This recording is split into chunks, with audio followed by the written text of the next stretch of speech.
మనం జీవితంలో కోపంతో ఏమీ సాధించలేము. అయిన వారిని కానివారుగా చేసుకోవడం తప్ప, గర్వంతో కూడా ఏమీ సాధించలేము. అందరిలో నువ్వు ఒంటరిగా మిగలడం తప్ప. విధిరాతను సైతం ఎదిరించగల శక్తి మనం చేసే పనులకు ఉంటుంది. మనం మంచి పనులు చేస్తే నీ విధిరాత ఎలా ఉన్నా సరే ఏదో ఒక రోజు తప్పకుండా నీకు మంచి జరుగుతుంది. కానీ చెడ్డ పనులు చేస్తూ పోతే నీ యొక్క విధిరాత ఎంత గొప్పగా ఉన్నా సరే ఏదో ఒక రోజు తప్పకుండా నాశనం మాత్రం తప్పదు. అందుకే విధిరాత కన్నా కర్మఫలం ఎంతో గొప్పది. గుర్తుంచుకోండి. తప్పు మనది కానప్పుడు ఎవ్వరికీ తల వంచాల్సిన పని లేదు. కానీ తప్పు మనది అయితే మాత్రం క్షమాపణ చెప్పడానికి వయసుతో పని లేదు. గుర్తుంచుకోండి. మంచి మార్గాలను ఎవరు చెప్పినా వినాలి.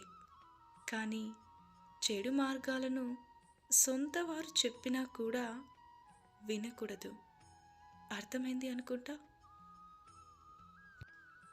ఎదుటివారిని ఏడిపించడం ఎలాగో నీకు తెలిస్తే నిన్ను ఏడిపించడం ఎలాగో ఆ భగవంతుడికి తెలుసు.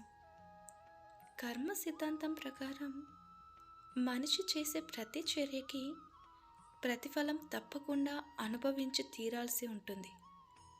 మంచి కర్మలకి మంచి, అలాగే చెడు కర్మలకి చెడు. నువ్వు చేసే పుణ్యాలను నువ్వు మర్చిపోయినా ఆ భగవంతుడు మాత్రం ఎప్పుడు మర్చిపోడు. నువ్వు చేసే పాపాలను ఆ భగవంతుడు మర్చిపోయినా కర్మ మాత్రం ఎప్పటికీ మర్చిపోదు. గుర్తుంచుకోండి. ఒక స్త్రీని వివాహం అయిన తరువాత తల్లిదండ్రులు కావాలా లేక నేను కావాలా అంటే భర్తే కావాలి అంటుంది. పిల్లలు కావాలా లేదా నేను కావాలా అంటే భర్తే కావాలి అంటుంది. కానీ భర్తకి మాత్రం వీరి ఇద్దరి తర్వాతే భార్య ఉండాలనుకుంటారు కాదంటారా? అన్ని రోజులు మనకు అనుకూలంగా ఉండవు. మనది కాని రోజు మనం మౌనంగా ఉండాలి. మనదైన రోజు అన్నింటికీ సమాధానం చెప్పాలి. గుర్తుంచుకోండి. ఈ జీవితం దేనిపై నడుస్తుంది? ధనం పైన, వైభవం పైన, లేదా శ్వాస పైన? కాదు. ఈ జీవితం విశ్వాసంపై నడుస్తుంది. విశ్వాసం అంటే దాని అర్థం మనం. విశ్వాసం అంటే మన వాళ్ళు. కానీ ఎప్పుడు అయితే విశ్వాసం పోతుందో అప్పుడు మనుషుల మనసులు విరిగిపోతాయి. ఇక అప్పుడు వారు ఏమి చేయలేరు. అప్పుడు అలాంటి సమయంలో మనం ఏం చేయాలి? మీరు ఈ 3 పనులను చేయాల్సి ఉంటుంది. మొదటిది ప్రేమ.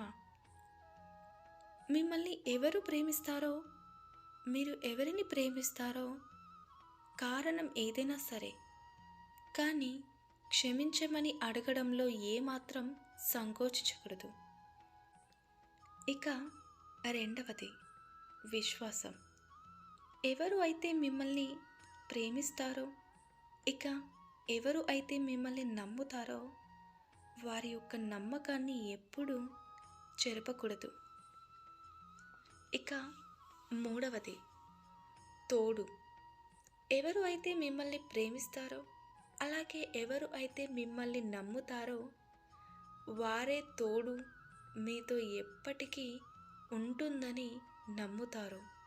వారి దగ్గర మీరు ఎప్పుడు కూడా ఏది దాచిపెట్టకూడదు. ఈ 3 కార్యాలు చేయండి. అప్పుడు జీవితంలో మీరు చాలా సంతోషంగా ఉంటారు.